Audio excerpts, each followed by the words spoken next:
What's up, YouTube? Today we're gonna do something a little bit different. Let's talk about mental health, right? The conversation needs to be had. So not all of the time are people willing to have this conversation, and I can understand why. Personally, I have been one to express my feelings quite often. I just feel like it's a healthy way to express yourself, and it's a good way to check and see how you're feeling often, right? So, as you guys know, I am a first-time mom. I recently became a new mom, well, a mom in general. And I just think that it's super important to talk about mental health, especially in the community of motherhood. But a lot of people fail to talk about the struggles that real women go through, especially entering into something that's unknown to them. My pregnancy was like literally nothing that I expected. I literally thought that I was gonna have like the perfect pregnancy that you see every woman have on social media. I mean, all of your moms, your sisters, your homegirls, anybody that you know that has been pregnant has pretty much had like a normal pregnancy, right? I was expecting to be craving like pickles and peanut butter, pickles and Kool-Aid. I thought I was gonna be eating the most craziest things that, you know, people ate when they were pregnant. I thought I was gonna have like the craziest cravings. Unfortunately, that was not the case. I ended up having one of the most traumatic pregnancies that I have ever seen, and a lot of people around me have never even heard of. I was diagnosed with a pregnancy condition called Hyperemesis Gravidarum. They try to put it in the same category as morning sickness, but to be honest, it's way worse than that. Basically, Hyperemesis Gravidarum is like an extreme pregnancy sickness or illness that is debilitating disease, which does not allow you to eat or drink anything. And if you had it as bad as me or worse, then you already know what I'm talking about. I couldn't even suck on ice cubes. I couldn't drink water. I could not eat anything. My mental health started getting a little bit uneasy for me and overwhelming when I first found out I was pregnant, because I was dealing with this illness. And so I was more so worried about being able to conceive this child and being able to give birth to my son. To me, being a mother was something I always wanted to be, and I always wanted to have a child. And it was the scariest thing to think that a disease was almost preventing me from giving my baby the necessary nutrients and taking care of myself, which in turn determines how healthy my baby is, right? Mentally, I was going through a lot at the time, and I was very overwhelmed because the doctors treated me like I was just some young girl that got pregnant, that didn't know what she was doing, that didn't know the effects of pregnancy, and that was the result. And I got told often that I was just dealing with morning sickness, that this was normal, that I shouldn't have got pregnant, that I shouldn't have been, you know, doing things to get pregnant, and I wouldn't have to worry about being as sick as I was.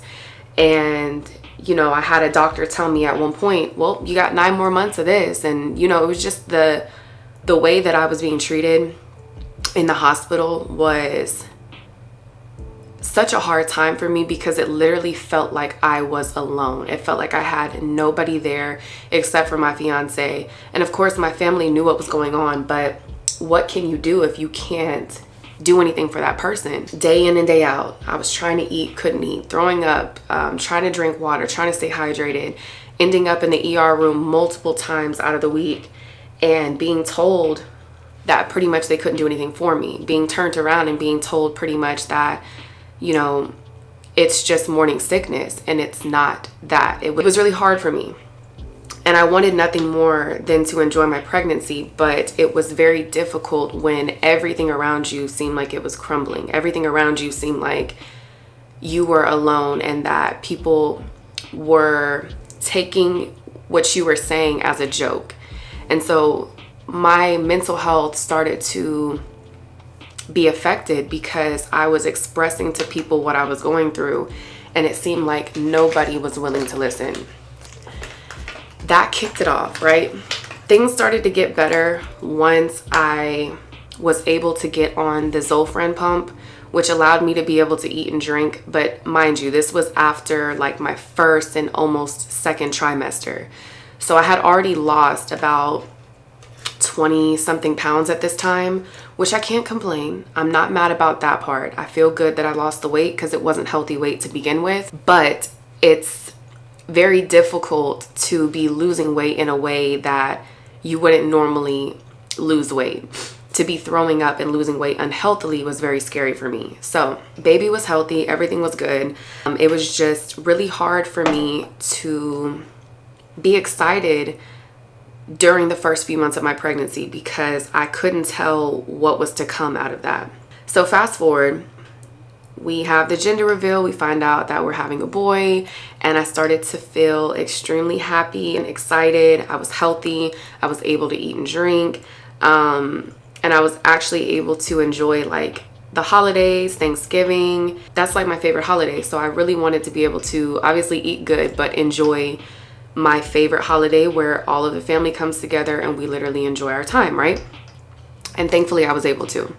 My mental health started to get better. I felt good about things. I was happy. I was excited. When I went into labor, they were basically telling me that it was Braxton Hicks and that I wasn't in labor, so they sent me home with a steroid shot and they slowed it down. 2 weeks later, I ended up in the hospital in active labor. Basically, everything was all good.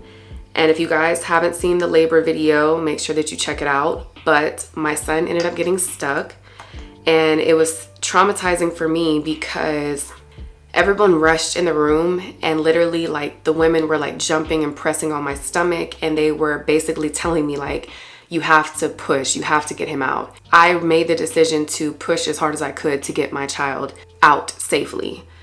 When he came out, I didn't really have the crying chest to chest experience like I expected because they had to make sure he was okay and everything like that. So again, everything that I thought my expectations for even giving birth were not what you normally would expect. But thankfully I gave birth to a healthy child. He was 9 pounds 3 ounces. I love him to death. I say all of this to say that although I've been through certain trying times, I tried to see the brighter side of everything in the midst of the situation. And so even though my pregnancy wasn't like what everybody else's pregnancy was, even though my pregnancy didn't look like the next person's, I didn't take it as a bad thing. I know that we go through certain things in certain seasons of our life that will help us become the person that we need to become. Because of those situations, it has made me love my experience that much more. It has made me love my child that much more. It has made me value being a mother so much more. When I think of mothers all around the world, I have such a deeper understanding because until you're in that situation, until you become a mom, until you really have your own child, it's hard for you to understand certain things. And I could never get that before. The situation may be a little bit different, but I appreciate where I am and what I'm learning in this situation because had I not gone through this, I wouldn't know what I know now. The hardest part was immediately after I gave birth. I thought that I was going to be great. I thought that I was going to be able to hold my son and take care of him and be the mom that I was ready to be.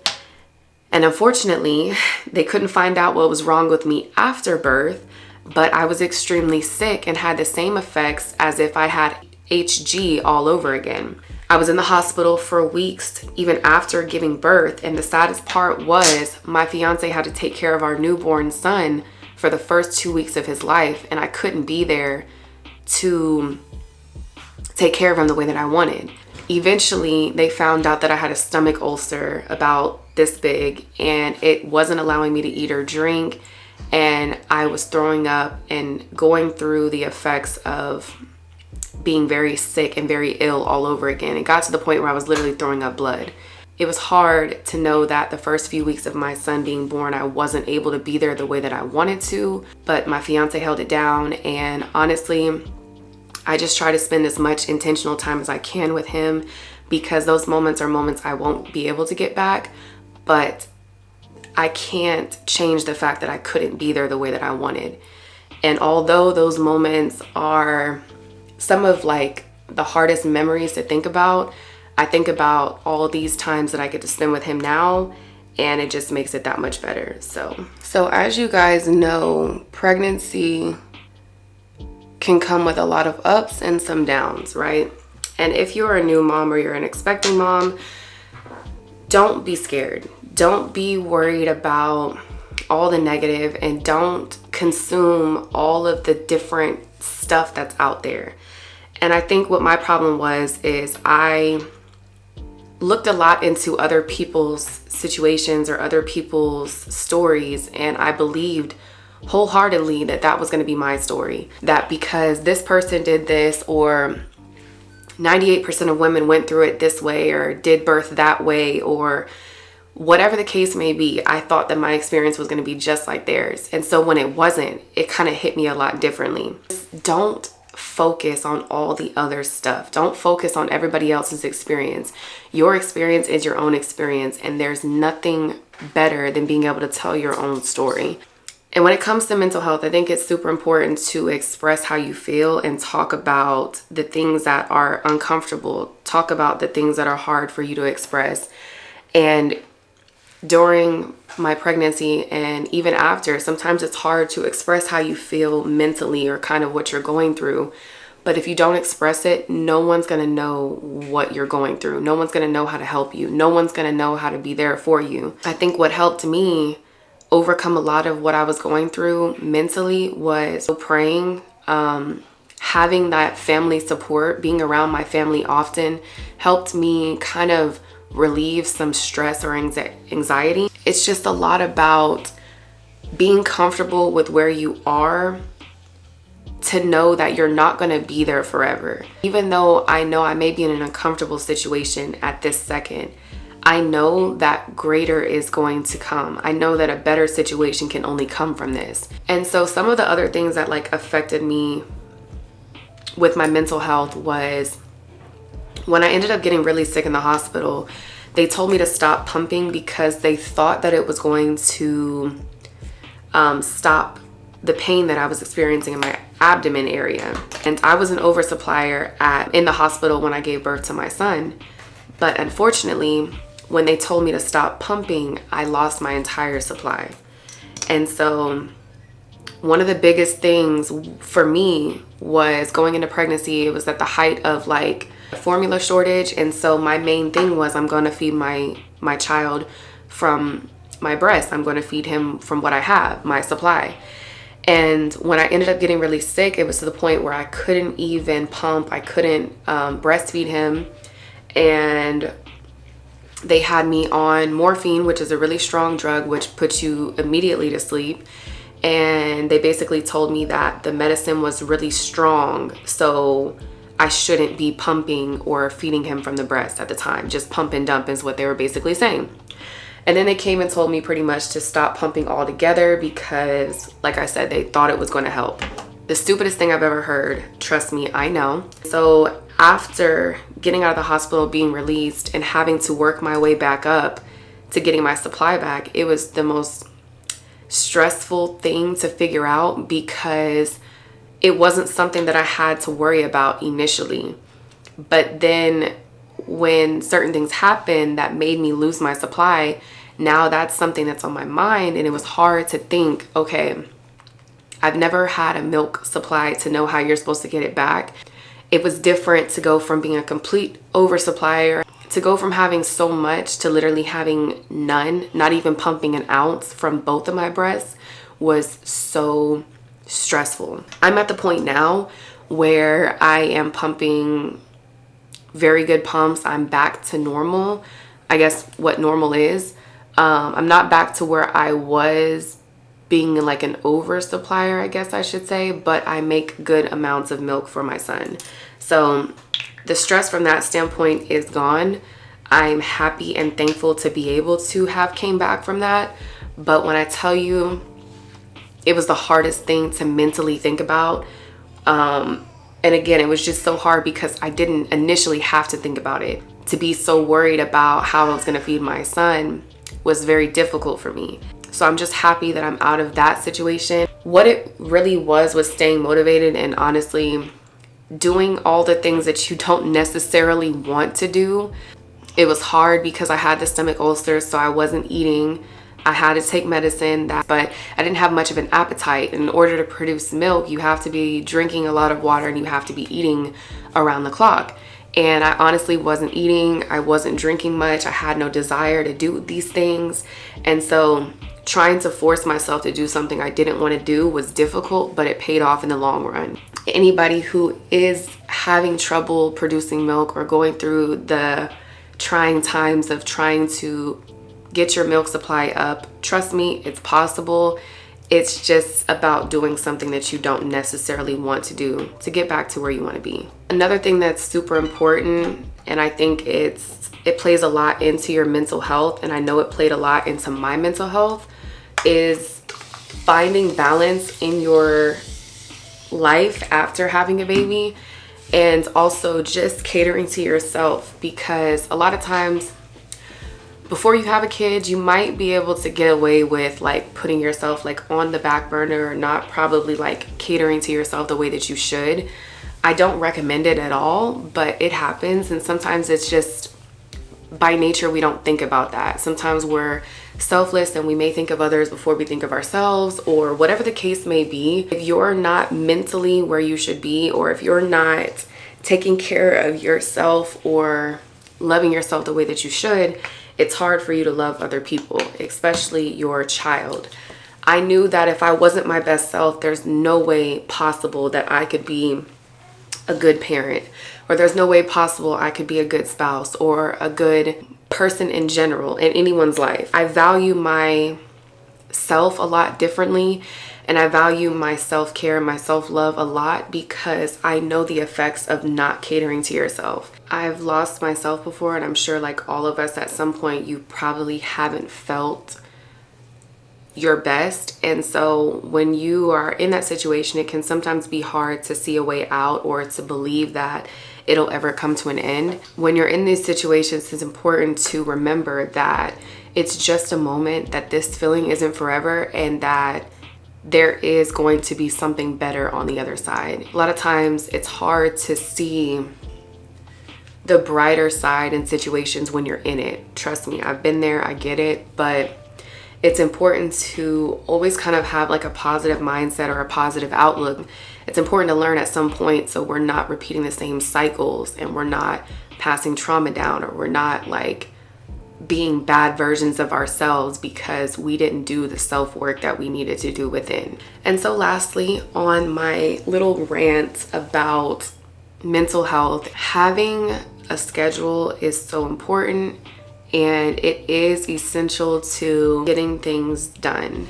And I think that understanding that as long as you have an idea of the things that you want to do throughout the day versus having a set time to do things is a lot easier for me. As long as you're getting all the things done that you want to do, it doesn't matter what time of day they get done. And so I think that's a better way to look at things right now.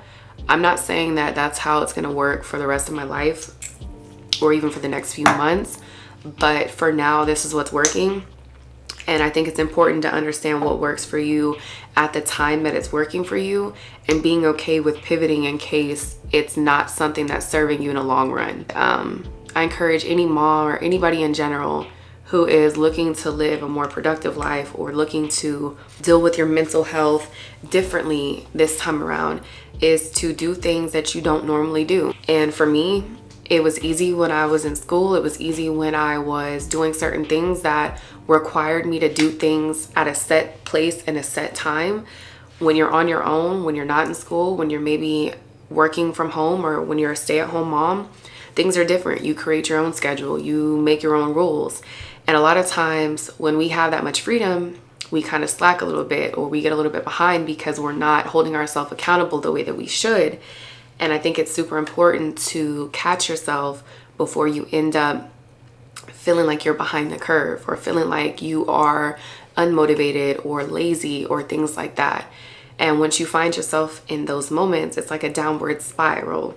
And that is the biggest thing with mental health, is one thing after the next thing after the next thing. And when you don't catch it there, you don't catch it here. And then it's just a constant ripple effect. And so I've learned over the years to catch things when they start rather than letting them fester, and expressing myself and expressing my feelings when they arise rather than trying to hold things in like I've been used to doing. I'm still trying to break off a lot of things from my childhood or things that I've learned from my past relationships, or, you know, just past experiences.